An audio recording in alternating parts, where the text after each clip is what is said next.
কাজ শেষে বাড়ি ফিরতে দেরি হয়ে গেল। এলাকার এদিকটা শুনশান। দু একটা কুকুর ব্যতীত অন্য কোনো জনপ্রাণীর দেখা নেই। হঠাৎ ফাঁক হয়ে গেল মাটি, পা জড়িয়ে টেনে নিয়ে গেল সেখান থেকে ওঠা একটা কিছু। কণ্ঠনালীতে চেপে বসলো আধারে এগিয়ে আসা একটা হাত। শেষ অস্ফুট আর্তচিৎকারটি শুনতে পায়নি কেউ। কম বেশি অনেক ভৌতিক গল্প বা সিনেমায় এমন ঘটনার অবতারণা দেখা যায়।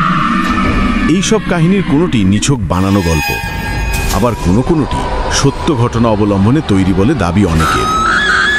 এসবের পাশাপাশি দুনিয়াতে অভাব নেই ভুতুড়ে প্রভাবযুক্ত জায়গারও। বাংলাদেশেও কিছু কিছু স্থান নিয়ে প্রচলিত আছে গা ছমছম করা কাহিনীর। বাংলাদেশের এমনি কিছু ভুতুড়ে স্থান ও ঘটনা নিয়ে আজকের লেখা। চলন বিল। ভৌতিক স্থানের বিচারে শোনা যায় চলন বিলের কথা। বাংলাদেশের উত্তর পশ্চিমে অবস্থিত সবচেয়ে বড় বিল চলন বিল। নাটোর, সিরাজগঞ্জ ও পাবনা এই 3 জেলা জুড়ে যার বিস্তৃতি। আমাদের এই ভুতুড়ে কাহিনীর মূল বিন্দু আপাতত সিরাজগঞ্জ, আরও ভেঙে বললে তাড়াশ উপজেলা। শোনা যায় চলন বিলের এই এলাকায় অনেক আগে একজন জমিদারের বাস ছিল। এই জমিদার অতি প্রাকৃত ক্ষমতার অধিকারী ছিলেন। একদিন রাতে হঠাৎ করে জমিদার মারা গেলে সেই রাতের ভেতরেই সেখানে রাতারাতি 3টি মন্দির গড়ে ওঠে বলে শোনা যায়, যার একটি আবার পরদিনই নিচ থেকে ভেঙে পড়ে বলে শোনা যায়। এই 3টি মন্দির ও মধ্যবর্তী বিলের এলাকা ভুতুড়ে বলে প্রচলিত। এছাড়াও চলন বিলে জিনের প্রভাব আছে বলেও বিশ্বাস প্রচলিত আছে। বিশেষ করে রাতের বেলা চলন বিল পাড়ি দিতে গিয়ে অনেকেই জিনের আচরের শিকার হয়েছেন বলে শোনা যায়।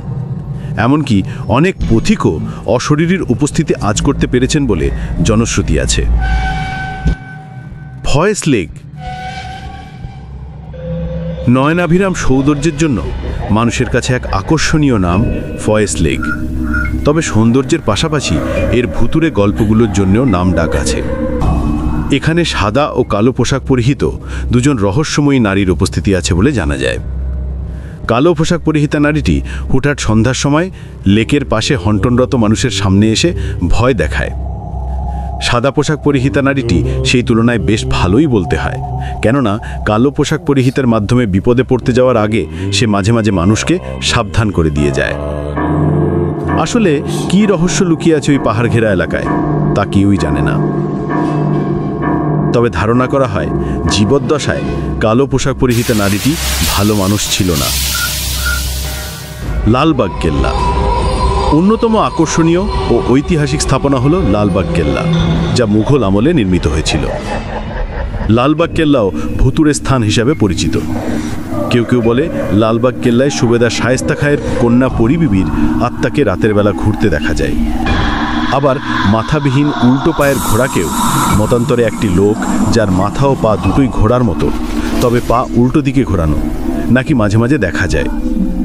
সেখানকার স্থানীয় মসজিদে অনেক সময় রাত 3টের সময় অনেকে এসে নামাজ পড়ে, যদিও ফজরের নামাজের আসল সময় ঋতুভেদে 4:30 থেকে 5টার আশেপাশে হয়। তাদের নামাজের শব্দ অনুসরণ করে সেখানে গেলে দেখা যায় কক্ষটি ফাঁকা। রাত্রিকালীন রক্ষীদের মতে তারা রাতে কেমন যেন অস্বস্তি অনুভব করেন সেখানে। লালবাগ কেল্লার আরেকটি ভুতুড়ে জিনিস হলো এর তলদেশের একটি সুড়ঙ্গ। কথিত আছে এর ভেতরে কেউ একবার গেলে আর ফিরে আসে না। কেউ বলে এই সুড়ঙ্গটি এখান থেকে দিল্লি পর্যন্ত বিস্তৃত, আবার কারো মতে এটি টঙ্গী নদীতে গিয়ে পড়েছে। তবে প্রকৃতপক্ষে কেউই জানে এর গহীনে কী রহস্য লুকিয়ে আছে। ব্রিটিশ আমলে একবার একটি অনুসন্ধানী দল 2টি কুকুরের গলায় চেন বেঁধে তাদের সুড়ঙ্গের ভিতরে পাঠান। একটু পর চেন ধরে টান দেওয়া হলে চেন 2টি ফেরত আসলেও কুকুরগুলোর নাম নিশানা পাওয়া যায়নি। এরপর কিছু হাতিও সেখানে পাঠানো হয়। বলা বাহুল্য সেগুলিও কোনো হদিস মেলেনি। এই ঘটনার পর ব্রিটিশ সরকারের পক্ষ থেকে ওই সুড়ঙ্গ মুখ বন্ধ করে দেওয়া হয়। সেই সুড়ঙ্গ আজও বন্ধ। কি লুকিয়ে আছে ওই বদ্ধ দরজার ওপারে তা এখনো মানুষের জানা নেই। তবে সব মিলিয়ে লালবাগ কেল্লা শুধু ইতিহাসেরই নয়, বরং রহস্যেরও আধার বটে।